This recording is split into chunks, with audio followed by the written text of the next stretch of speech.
Well, Mr. Jiti Ogunye joins us now. He's a legal practitioner. Thank you for coming on this morning. Yes. Well, this police reform bill, it's not an executive bill. Comes from a member of the Senate. And, Mr. Chukuma was talking about the fact that several bills have come from not executive bills, and eventually they didn't scale through. But this one, who knows? It may eventually be referred to the constitutional amendment because some aspects there need to be amended in the constitution before it comes to bear. But having seen this bill, are you optimistic that from what you've seen, first will sail through and then the provisions, are they sufficient all by themselves to bring about that change we require? Well, I shudder to hazard a guess whether this private member bill will sail through, regardless of the personality that is pushing this bill. I understand that the bill is sponsored by no other person than Senator Edoma Egba, who is not a primer at the Senate. He's not a sophomore, in the manner of speaking. He's been at the Senate before, and he has sufficient clout. And there's also a presumption here that he knows what he's doing. He's a senior advocate of Nigeria, albeit he got it while he's at the Senate, not while he's active in private legal practice. And so I expect that he will have thought through this bill, and he will have consulted widely amongst his colleagues to weigh the possibility of its garnering support before sponsoring this bill. I guess that you get to a certain level in life, you just don't grandstand. You just don't sponsor a bill because you want to be celebrated as a sponsor of a bill.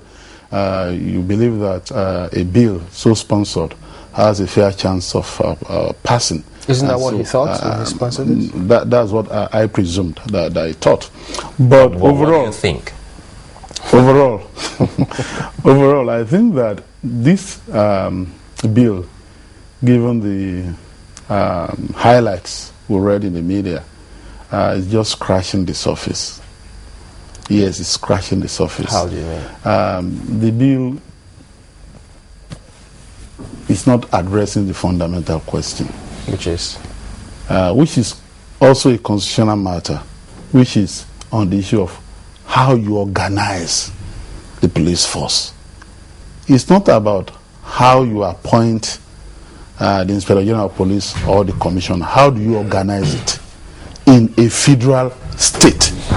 And I think that before now, there will be echoes, even from the Senate, on this issue. I think that what happens is that sometimes there are some flashes, flashes of inspiration, flashes of fidelity to true federalism. And it comes now and then, they talk about state police, and then you don't hear they talk anymore and all that. So it's about how you organize the police force in a federal state. And let me address this issue frontally.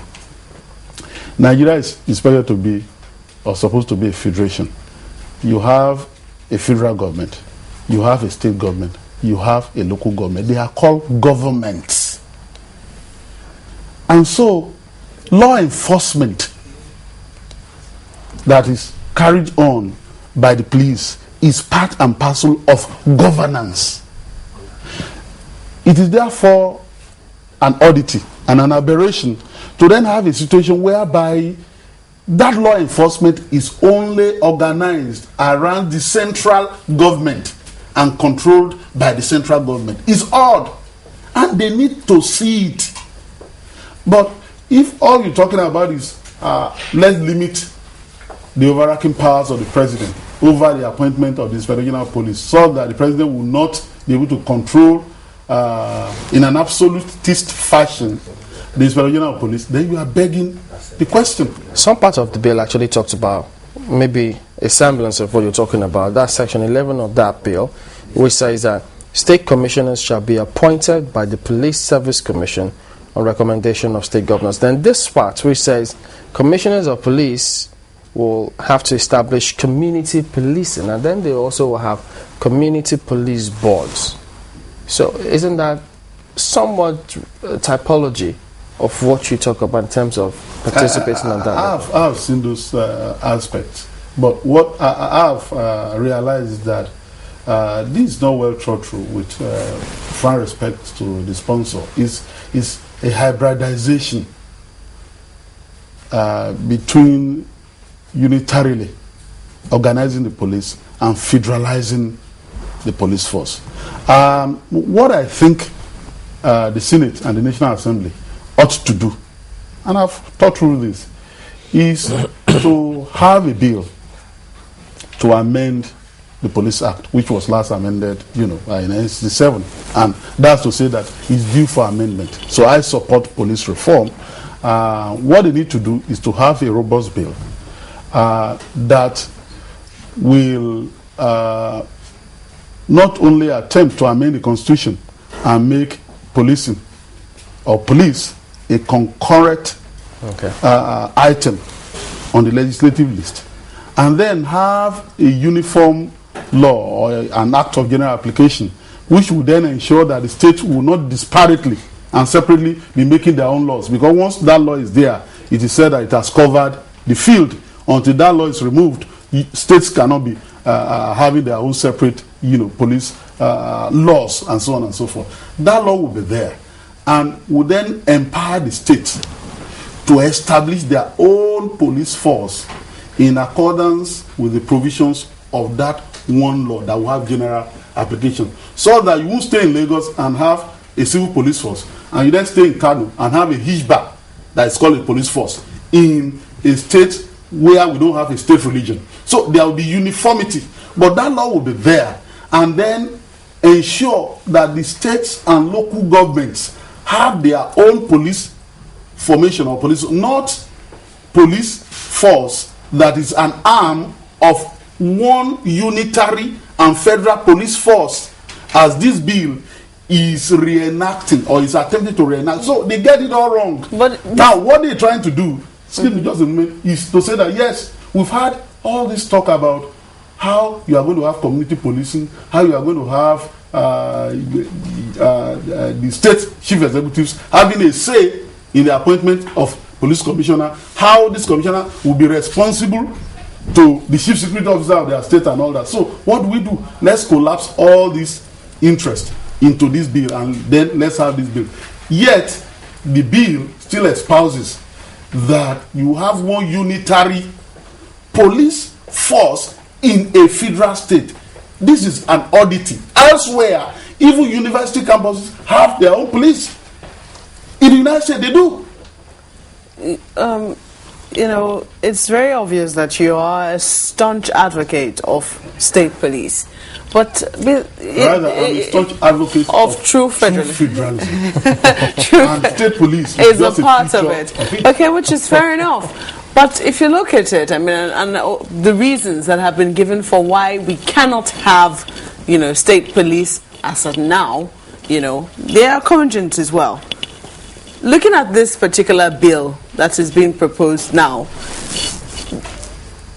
why is it so difficult to see that we can encounter exactly the same problems, assuming we had the state police, the same problems as to an executive, let me say top executive person, as in the president now, who has overarching powers over the Office of the Inspector General of Police, and that same problem, if you would like to call it a problem, being replicated in the states as well. So that at some point, wouldn't it be nice for us to have some overarching example that we can look forward to say, assuming we're to have state police, we can actually look to that as an example?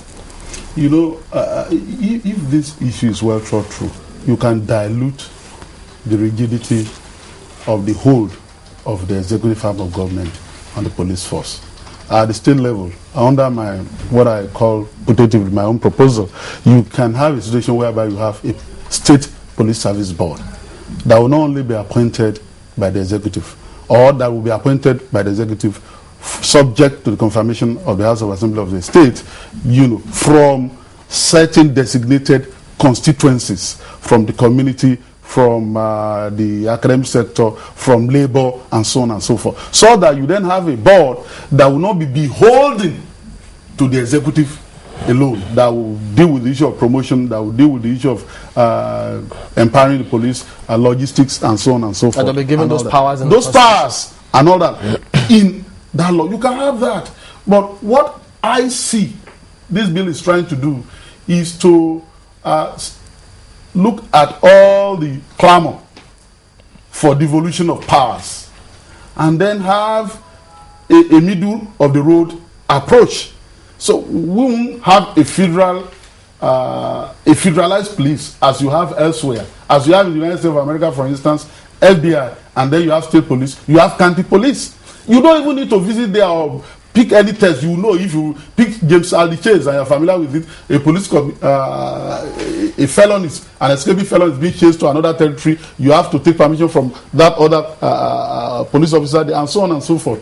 This is how it is organized. It is preposterous and impossible to have an effective and efficient police force that is driven from the center. That's why it takes time, as we see in recent time, for the order of an IG to percolate around all over the country. Because you will have to be in Calabar to know that the order is being enforced. Because if the police commissioner there is not at home with that order, he can sabotage that kind of order. You also made, you made a suggestion as to having guidelines, to setting up certain, I think, police institutions in all the states so that, we have some amount of uniformity. Now, if we're to go with true federalism, some people will say that that is also an oddity as well. The federal government cannot just sit and make regulations or guidelines when, at the end of the day, what we're all looking at is making something that is peculiar to every environment. True federalism prescribes that every state should be able to grow at its own pace and look for solutions that are peculiar to its own needs. No. That's not so. And nobody who is familiar with this kind of argument can so argue. Why? Because in a federal state, you have powers, legislative powers, that are exclusive to the state government, to the federal government, that are concurrent to both the state and the federal government, and they are residual to either the federal government, as in Abuja, for instance, legislative for Abuja, that's exclusive, that's residual power of the federal government in respect of Abuja, or to the state or to the local government. So when you're talking about moving the police from the exclusive legislative list to the concurrent legislative list and having a uniform act to regulate the structure, formation, organization of the police, an act that is passed by the National Assembly, not by the executive branch of the federal government, a National Assembly comprising of representatives of the people, that kind of arrangement is recognized in law under federalism. That law will only be in operation and will be enforced if no other laws are made in the state. In other words, states are permitted to then make their own law regulating the police force, but insofar as that uniform national law of general application is in existence, it is said to have covered the field. And why you need to do that is to ensure that you don't have a situation whereby in Ogun State, for instance, and don't think that I'm being particular about Ogun State because of the name. In Ogun State, for instance, as a means of investigation, we are then told that if somebody is brought into a police station, then they would have to swear to an Ogun, so that you then be able to confess whether you've committed a crime, so that there won't be variation in universally accepted standard of police system operation. That's why you need that. So that, as I've given you an example, you have a situation in Kano State where, a religious band will be organized in the name of the police force, and then you are subjected to a certain ways, that the Quran has prescribed on, making confession and all that. So that in Imo State or wherever, you won't be taken before an Okija shrine and then told that you have to confess to certain crimes there and all that as part and parcel of their own state approach what if that to policing. It's going to be a rather complex plan in the sense that, first of all, to get the Parliament or the National Assembly to be able to buy into that, it might be difficult. And what if that works for the states? If they say that that is actually more effective than what we have now, what happens? If what? If they say that having whatever it is, whatever addresses their own peculiar needs and helps them fight crime effectively. No. As a young lawyer, you taught from the law school, from the university. When we are accepting or receiving the foreign laws, these laws were accepted. But if there are certain traditions, certain norms, certain cultural way of doing things, customary law, that not in consonance with, that are repugnant to reason, repugnant to the normal way of doing things, this will not be given validity. This will not be enforced. So it is not just sufficient for a state to say that we have our own ways of doing this, and so we're not going to be subject or subscribed to the universally accepted way of doing. When we go through all of this reform, supposed reform, this is not the first time we've always talked about reform for the Nigeria police.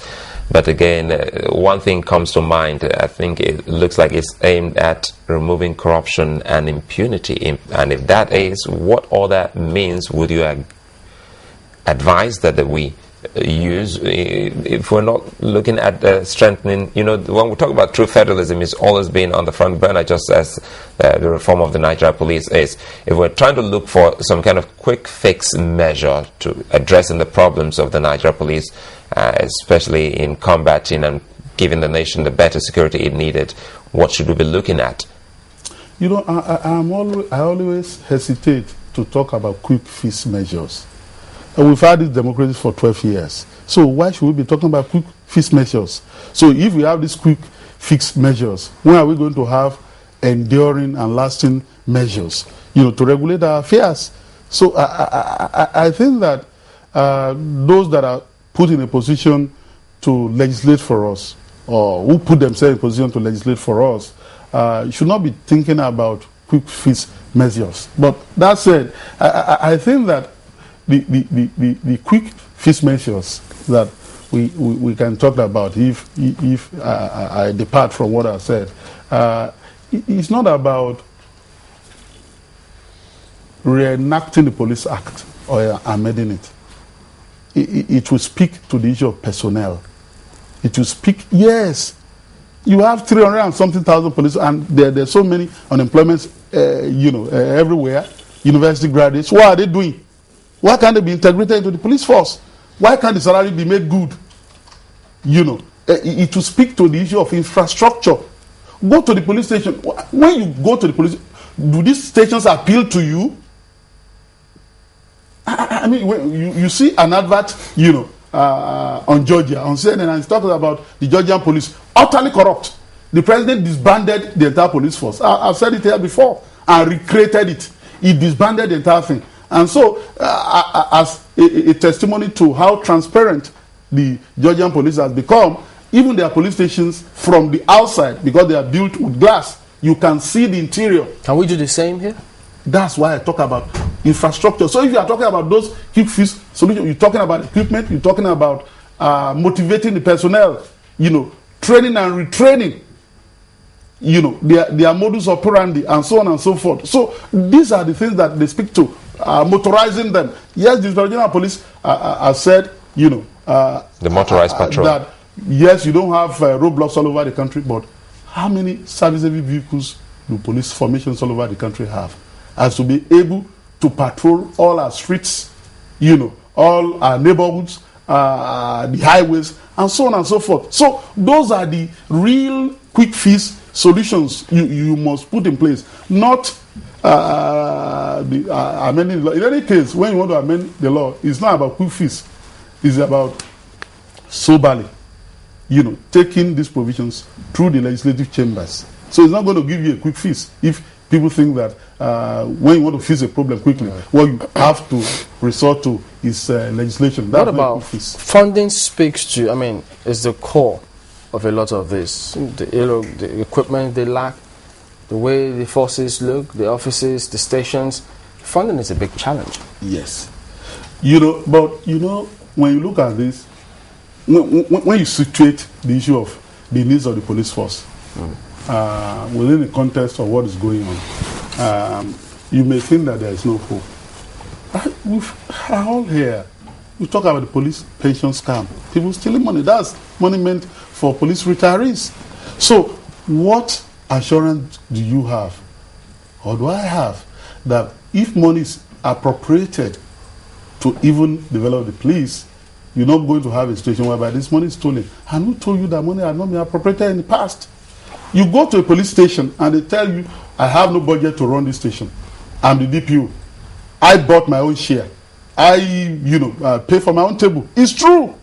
And so they don't have money from the state, and the state does not have sufficient money from the center, to run the police force. So money is appropriated, but the money hangs somewhere. Rather than money percolating and descending, we then told, and the Inspector General of Police reflected this in his media address and said, look, don't set up funny task forces everywhere on the assumption that I'm expecting return. I don't expect any return from anywhere, because it was said, and it has not been denied, that all the banks, all the places that you send police to and all that they pay police commissioners, and then they then generate revenue and then transmit this revenue to their higher hierarchy. Nobody's. He says no more. So no more. So rather than money appropriated, percolating, we then have the auditing of money that is not appropriated, money that is stolen. That's what it means from the populace being, amassed as revenue and sent back to the top. That's the problem that we have. So we may not have these assurances, but regardless of the fact that we may not have these assurances, we can't be crucified for trying. And because it's an everyday problem, we need a more effective police force. It's now been taken for granted that once there's a crime, and when you then see the litany of crimes that have been committed and are not unraveled, you then think that, well, this has happened, so let's just go and bury the dead. We are not assured that the police will unearth anything. People are already taking it for granted that the police cannot do anything.